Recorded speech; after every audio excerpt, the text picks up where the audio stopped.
सरस जमलेले माझे बंधू यासाठी जमलो की सन्माननीय प्रवीणदादा गायकवाड यांच्यावर काल अकलूज येथे झालेला भ्याड हल्ला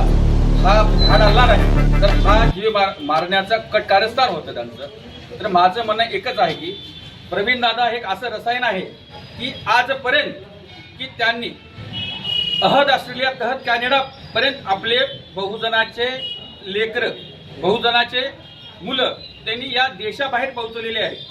की असाही कोणताही त्यांच्यावर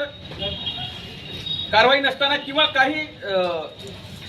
कारण नसताना जर असे जर भ्याड हल्ले जर होऊ लागले तर या ठिकाणी त्यांचा जाहीर निषेध करणं काही चुकीचं नाही, म्हणजे की जाहीर निषेधच करू पण आणि या संभाजी ब्रिगेडच्या माध्यमातून हा जे कोणी हरामखोर आहे जो काटे त्याला संभाजी ब्रिगेड आणि सकल मराठा समाज त्याला उत्तर दिल्याशिवाय सोडणार नाही। जेव्हापर्यंत त्याच्यावर कारवाई होणार नाही तेव्हापर्यंत आपण निवेदनाच्या माध्यमातून मागणी करू। माझी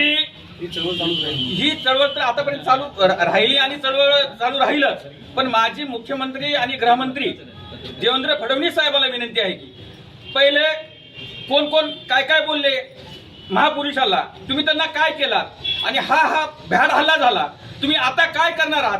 जर केले की काय यांना कोणती आमदारकी कोणती खासदारकी देणार आहात का, हे माझा एक संभाजी ब्रिगेडचा कार्यकर्ता म्हणून एक मराठा समाजाचा कार्यकर्ता म्हणून माझं फडणवीस साहेबाला म्हणणं आहे।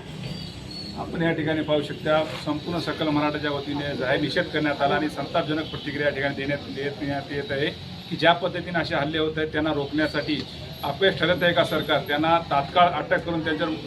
मोठी कारवाई करण्यात यावं अशी या ठिकाणी देगलूरमध्ये निवेदन देऊन मागणी करण्यात आली। कॅमेरामॅन सोबत मी साकपडे। प्रवीणदादा तुम आगे बढ़ो, हम तुम्हारे साथ हैं। प्रवीणदादा तुम आगे बढ़ो, हम तुम्हारे साथ हैं। देश की ब्रिगेड, संभाजी ब्रिगेड, देश की ब्रिगेड, संभाजी ब्रिगेड, छत्रपती शिवाजी महाराजांचा